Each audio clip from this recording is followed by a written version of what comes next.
Everyone loves a good sophomore breakout, but who are some juniors who could blossom into stars this college basketball season?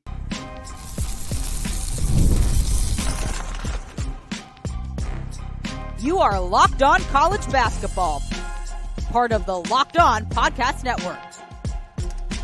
Your team every day. What's up, folks? Happy Wednesday, and welcome into the Locked On College Basketball Podcast, a daily national college hoop show, part of the Locked On Podcast Network, your team every day. I'm your host for today, Andy Patton, and you're joining at the place to get your college basketball content Monday through Friday, 52 weeks out of the year. We are here for you every single day, talking college basketball, whether it's the off season or as we are here just getting into the start of the season. We're seeing scrimmages go on. We're about to start getting into the exhibition season. So close to having actual real college basketball games back. Folks, want to give a special shout out to those of you who are everyday listeners and those of you who are hanging out with us in our Locked On College Basketball Discord. If you want to join our Discord channel, it is totally free. There's a link in the show notes on both audio and video platforms. Today's episode of Locked On College Basketball is brought to you by FanDuel. Folks, place your first $5 bet and you will get started with $200 in bonus bets guaranteed. Visit FanDuel.com to get started. Well, folks, we're taking a bit of a break from our team and conference previews. We're going to be back with more of those. Co-host Isaac Shade's talking with Leaf to Lead. They're doing a big preview of a Big Ten team coming up later this week. And then Isaac and I'll be back on Friday to give you another conference preview as well. But want to take a break and instead of doing a team preview, talk about some breakout candidates this upcoming season.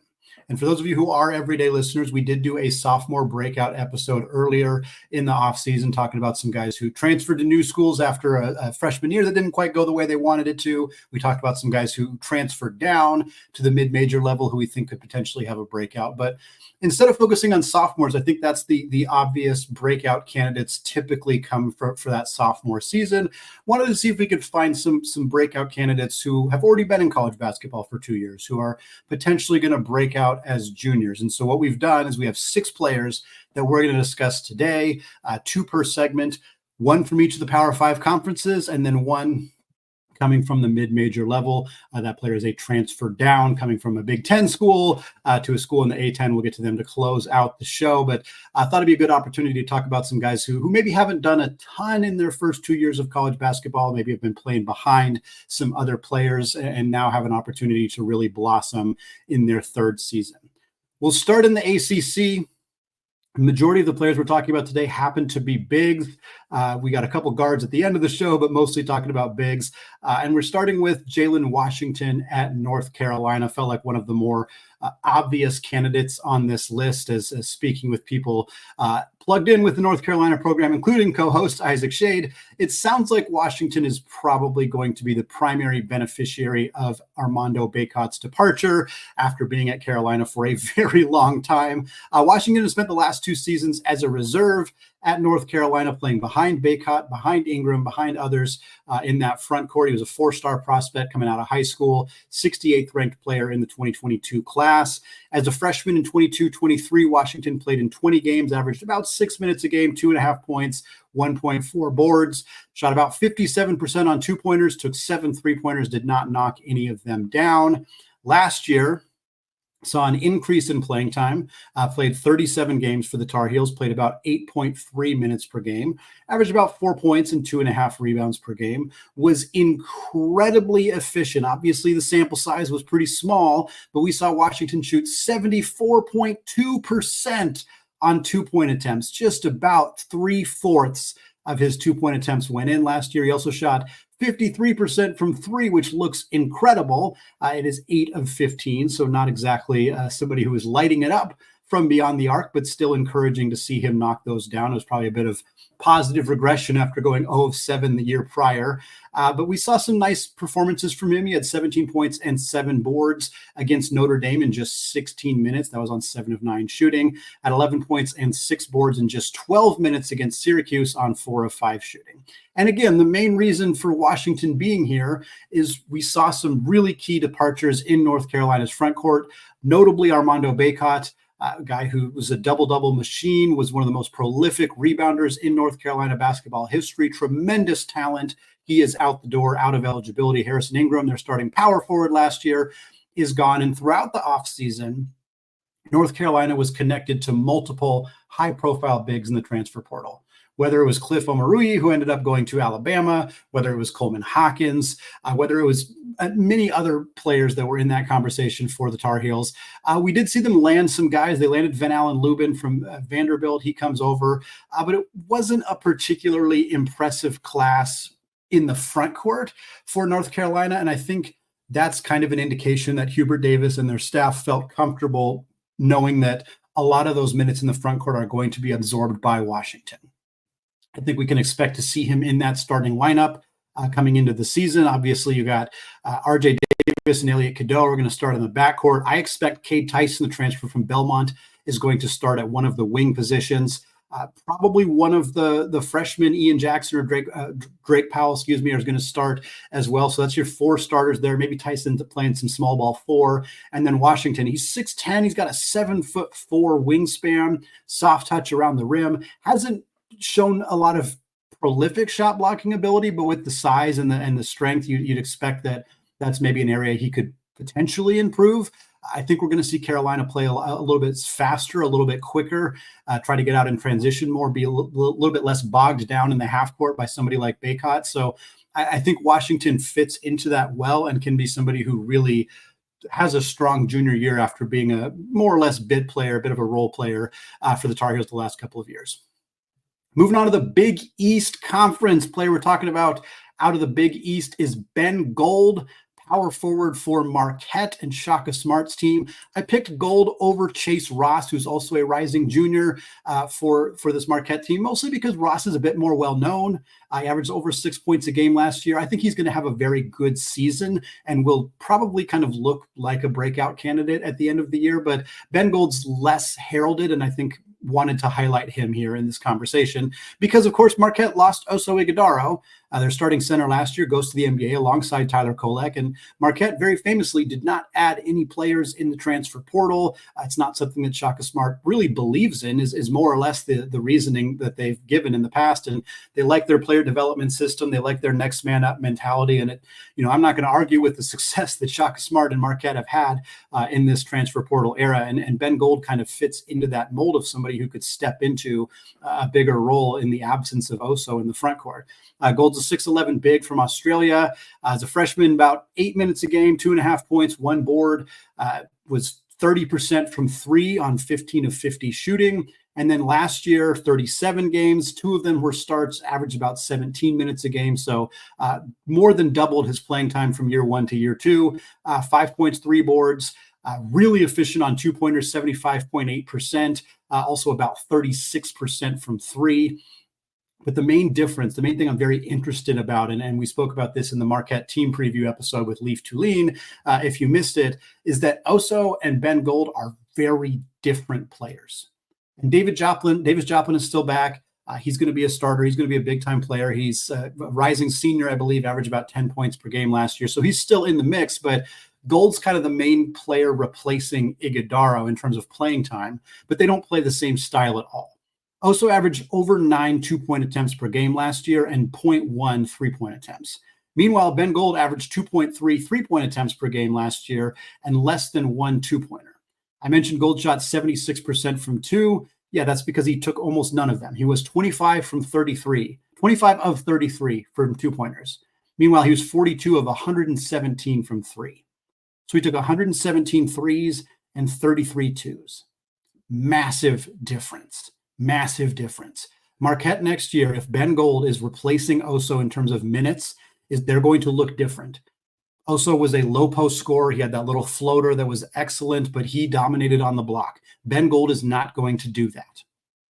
If Marquette kind of goes into this season expecting to be more floor spacey, it gives a lot of room for somebody like Cam Jones to operate, get to the basket, get to the free throw line. Similar stuff for Chase Ross and the other guards on that team. I think this works very well for Marquette and for Shaka, and I think it leads to Ben Gold potentially being somebody who's 10, 12 points per game, 37, 40% from three, somewhere in there could be a really big boost for the 6'11" Australian, and could really put him on the NBA radar. With if you're 6'11", you're shooting 3.5, 4 3-point attempts per game, knocking him down at 40%. You're going to get some attention from NBA scouts, and I think that's the potential high-end outcome for Ben Gold and for Marquette this upcoming season.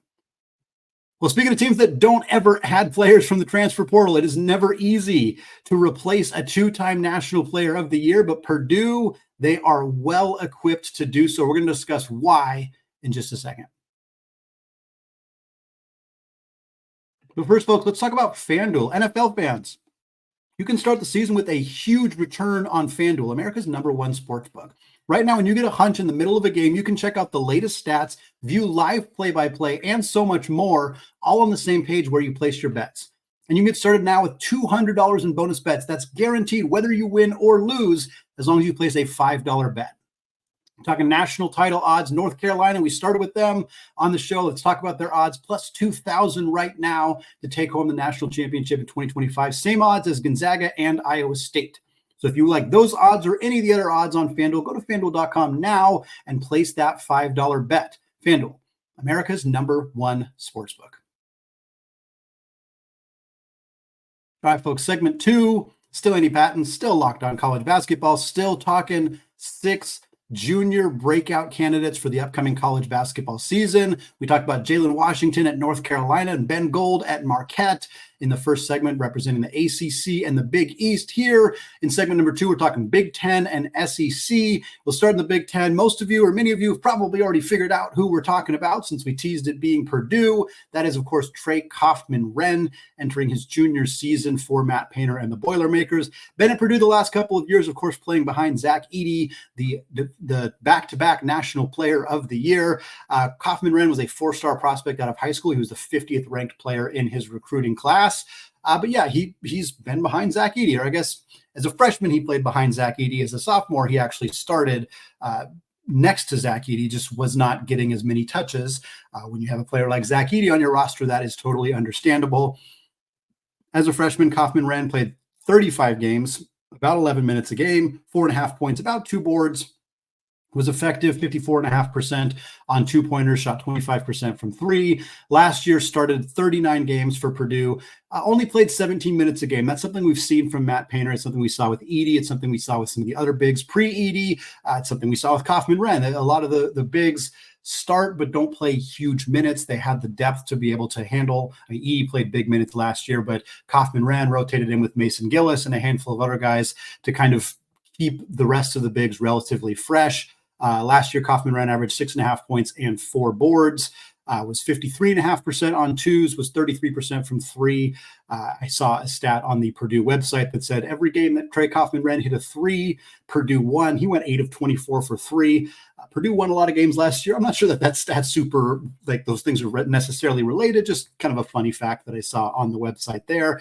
Some really great standout performances from Kaufman-Renn at times last year. He had 23 points on 8 of 12 shooting against Illinois during the regular season.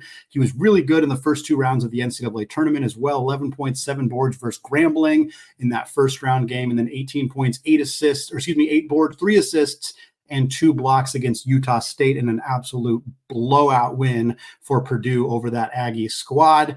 And of course, the obvious reason why Kaufman-Renn is on this list, Zach Edey's gone. Zach Edey's in the NBA, 9th overall pick in the draft to the Memphis Grizzlies. One of the most singularly dominant offensive and defensive, frankly, forces in college basketball in the last decade, plus a tremendous player and a huge, pun intended, huge hole for Purdue to have to replace in that front court. We also see them lose Mason Gillis. They lose Ethan Morton. They lose Lance Jones, who's obviously not a big, but a player who had a lot of touches, a lot of non-Edey touches for that Purdue team. So there's a lot of scoring needed to be replaced. There's a lot of just production, usage, touches that need to be replaced for Purdue. And like we talked about with Marquette, Matt Painter didn't go out and add players in the transfer portal. So the added touches, the added usage, the added shot attempts that this team's going to get are coming from players who are already on the roster. And you look at a guy in Kaufman-Renn who started every game last year, but only averaged 6.5 points per game. There's not a lot of places for him to go other than up. And he's got two incredibly talented teammates in the backcourt. Braden Smith, who we projected to be the Big Ten Player of the Year this upcoming season. Fletcher Lawyer is back in the mix as well. Those two guys are dynamic, high-level talents. They don't count as junior breakout candidates because they have long broken out at the collegiate level. But having those two guys, I think they're going to obviously absorb a lot of the scoring ask for Matt Painter's team in the absence of Edey. But I think Kaufman-Renn's a pretty obvious candidate to get the ball on the block. They're going to still run, they're not going to change their entire offense without Zach Edey. So they're still going to put the ball they're still going to get the ball on the block and let Kaufman-Renn operate with the basketball in space. And I think that it's a situation where we're going to see Purdue's offense be a little bit more fluid, a little less dominant on getting the ball on the rock and standing around. Not that that's exactly what Purdue did, but I think this offense will move around more. Renn can step out a little bit more. So I think it creates a slightly more dynamic offense for Purdue and should allow Kaufman-Renn to put up some really big numbers into his junior year here.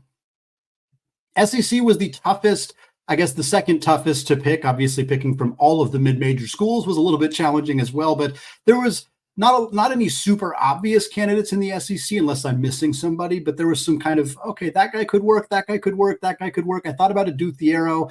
I just think playing for the same coach in what is likely to be the same system, even in a new school in Arkansas, I'm not sure I see his numbers dramatically increasing, although I think he will have the best season of his career. I just don't know that his numbers are going to improve tremendously. A few other guys I considered, but ultimately ended up settling on a guy who had a really strong finish to the year last year and should absorb a big role for Texas A&M, and that's Solomon Washington. He's kind of a 3-4 hybrid, kind of a big as well, a really good shot blocker in particular. I spent the last 2 years at Texas A&M, not a transfer. As a freshman, made 4 starts, played 31 total games, played about 12 minutes a night. 3 points, 3 boards, fairly pedestrian performance for a guy playing about 12 minutes a game as a freshman. We saw that increase quite a bit as a sophomore this past season. 34 games for Washington, 20 of them were starts. He entered the starting lineup in January, and his numbers ticked up from there. On the season, he played about 24 minutes a game, 7.5 points, 5.7 boards, 58% on twos, 28% from beyond the arc. But from mid-January on, he made 19 starts, and in that time, he averaged 8.6 points and 6.4 rebounds. And in fact, from March onward, he averaged 10.9 points, 8 rebounds, and 2 blocks per game, meaning he was third in the SEC in blocks per game from March on and fourth in rebounds. So effectively, he was one of the most productive bigs in the SEC in the month of March. That is a very promising sign for what he can bring to this team in a more consistent role this upcoming season. Obviously, Texas A&M lost some key talent. Radford's out the door. That's a huge departure for this team. They brought in some talent as well, but Buzz Williams, they love to space the floor. They're the high-octane offense. They love to get their shots up. Another key fact for Washington, he finished the season just 28% from three, but in his last 14 games, Washington shot 33% from three. Not a huge bump, but enough.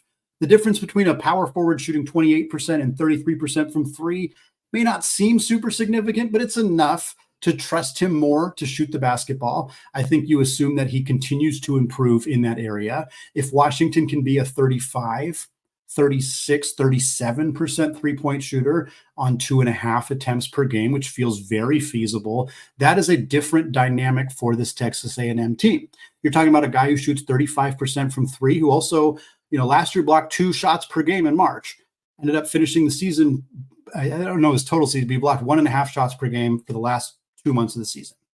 If he can be a guy who's a decent shot blocker, an above average rebounder, a 35 to 40% three-point shooter on a team that loves to shoot the basketball, this is a really nice potential junior breakout candidate. Not as flashy as a Trey Kaufman-Renn or a Jalen Washington, but for Texas A&M, a team that a lot of people are projecting in the top 5 in the SEC. To me, it's Alabama, Auburn, and then A&M is in that group of teams alongside Florida, alongside Texas, alongside Arkansas and Kentucky.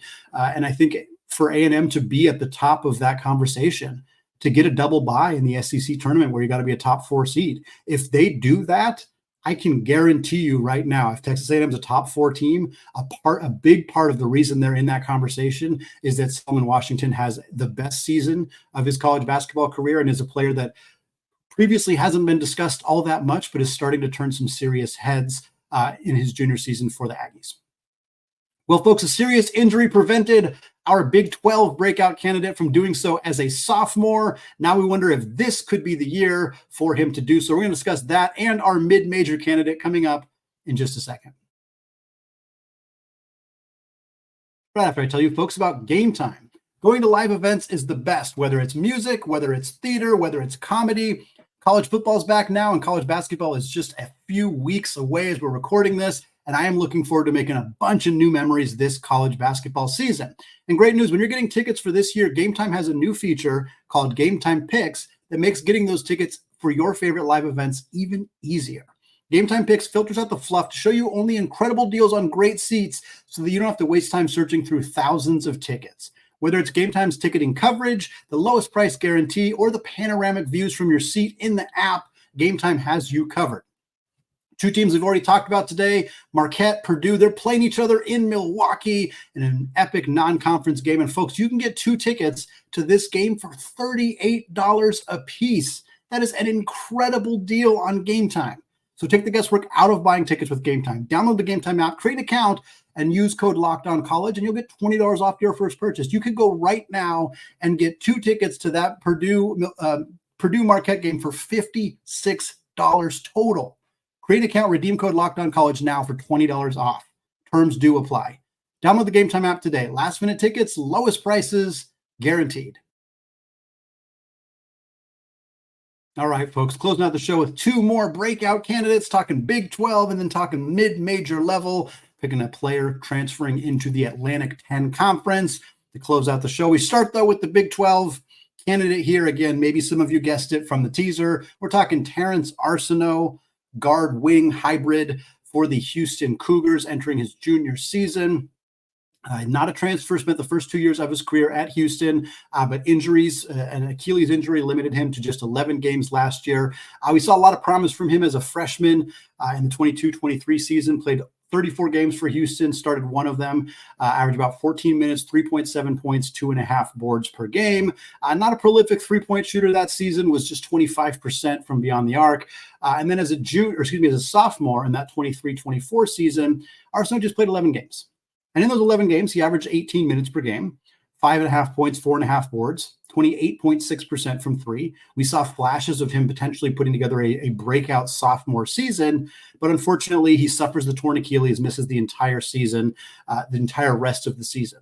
For those who don't remember, coming into last year, there was discourse around which of Houston's guards was going to be the breakout candidate between Emmanuel Sharp and Terrence Arceneaux. Obviously now, with the benefit of hindsight, we know that it was Emmanuel Sharp. He was fantastic for Houston last year, a huge part of the reason they had the success that they did. But the fact that Arceneaux was in those conversations is a good indication that he could still be that guy going forward. The problem for him, Sharp's still around. And not only is Sharp still around, LJ Cryer is back. Former Baylor transfer who was at Houston last year. They also added Milos Uzan, transfer from Oklahoma. That's your backcourt right there. You got your couple bigs returning in the front court. That's your starting 5. There's very little room for Arceneaux to be a starter for this Houston team this upcoming season, barring some kind of injury. That limits the ability for him to be a true breakout, like zero to hero, go from not known at all to being a huge, big-time player in college basketball. But it doesn't mean he can't have the kind of breakout or performance that we think he's capable of, that many have expected of him, and that Houston could really use from him as a 6th man next season. A role where Arceneaux plays 23, 25, even 26, 27 minutes a game next year is not out of the question for Kelvin Sampson and the Cougs. Arceneaux averaging 10 to 12 points per game, not out of the question. Being in the conversation as the Big 12 6th man of the year is absolutely part of the equation here for Arceneaux. I wouldn't be surprised if he's in that conversation at all going into this season. One of the things that we're going to talk about with Arceneaux too, though, is the fact that a big part of his game coming out of high school and from the time that we saw him in his first 2 seasons was athleticism. He's an incredibly high-level athlete. He was on the NBA radar because of that athleticism. How much of that athleticism is going to be sapped from him from having a year-long recovery from an Achilles injury? Achilles injuries are devastating long-term. They can be, at least.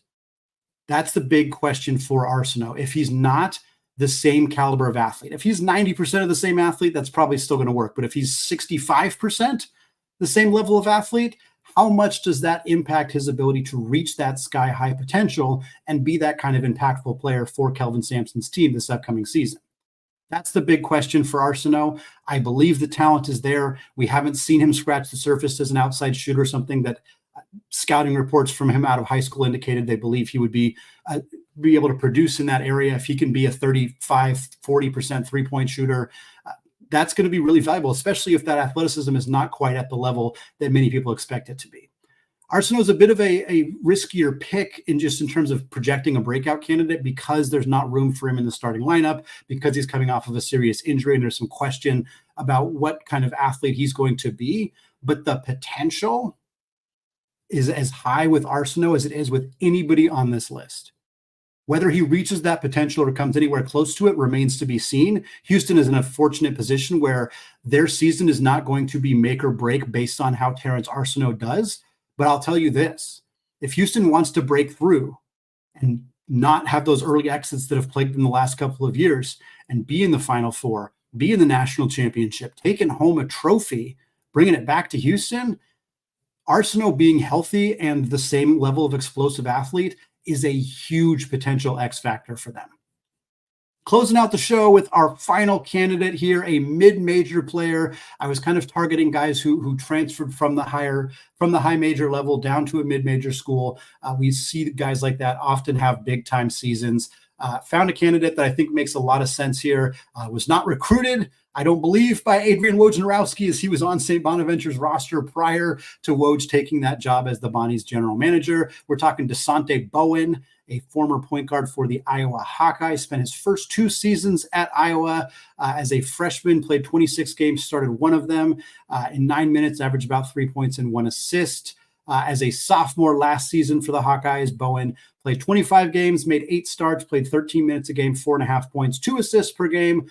In neither season was he a particularly productive three-point shooter. That's an area that we'd want to see some growth for him. Wasn't a high-volume shooter, was 4 of 11 as a freshman, was 4 of 18 last year as a sophomore. So trying to glean a lot from that sample size is fairly insignificant, other than if Iowa thought he was a better three-point shooter, they probably would have encouraged him to shoot more. So it doesn't mean nothing. It's just we're not sure exactly what it means going into a season in the A-10 with the Bonnies. The expected starting lineup for St. Bonaventure includes Bowen at the point guard position alongside Melvin Council, Jackson Edwards, Chance Moore, and Noel Brown, Brown being the returner of that group. This is a projected starting lineup per John Rothstein of College Hoops Today. I've seen a few other places that have starting lineups similar to that. All the places I've seen that project a St. Bonaventure starting lineup have Bowen in that starting 5. And of course, for the Bonnies, they have to replace 2 incredibly talented guards who were in the system last year, who both transferred to St. Bonaventure. That's Mika Adams-Woods and Charles Pride. Mika Adams-Woods last year averaged 12.8 points and 3.7 assists for the Bonnies. Pride averaged about 11 points and 1.5 assists. So that's a lot of scoring and distribution out of the backcourt for St. Bonaventure. Somebody's going to need to fill those gaps. Bowen is a guy who has high major experience, and not just, he didn't ride the pine for Iowa the last 2 years. 10 minutes a game as a freshman, 13.5 minutes a game as a sophomore. It's not huge minutes, but it's not nothing. You're a rotation player in that situation. So this is a guy who was a rotation piece for Iowa. He's undersized, about 6 foot. I think that's going to play better in the A-10 than it plays in the Big Ten. So I think that's an advantage for Bowen. I wouldn't be surprised to see this young man put together far and away the best season of his career, averaging in double figures, averaging 4.5, 5 something assists per game. St. Bonaventure's a bit of a tough team to pin down in terms of how we expect them to do in the A-10. I think Rothstein had them finishing 9th in the conference. I think a lot of other places have them in that kind of 5 to 10 range. They're a very new look team. A lot of the transfers they added last year were graduate transfers, so a lot of them are out the door, a lot of new faces for this program, but they're a well-coached team. They got production out of their transfer guards last year, so there's a lot of optimism that they can do so again, and they clearly brought in Bowen from Iowa with the intention of having him be one of their best players this season. So don't be surprised to see Bowen have a very fantastic season for the Bonnies, and we'll see if it leads to them having a better season than the experts are currently projecting. It's going to wrap it up for me today here on the Locked On College Basketball Podcast. Had some fun with the junior breakouts. Always fun to kind of look at some guys who maybe aren't getting a ton of attention, but who could potentially be players we're talking about a lot more in December or January or February or, of course, March if they continue to have that kind of success into the postseason. All right, folks, we got one more team preview coming your way on Thursday and then a conference preview on Friday before we get you out into the weekend. And then next week, we're going to continue what we've been doing. We're doing team previews. We're doing conference previews. We're getting you all ready to go for the college basketball season, less than 1 month away before those first games start on November 4th. I cannot wait. Thank you so much to those of you who have made this show your first listen and your first watch of the day. I want to say, as always, apologies to the lawyer family since we talked about Purdue today. Let's go Wildcats. And until tomorrow, peace out.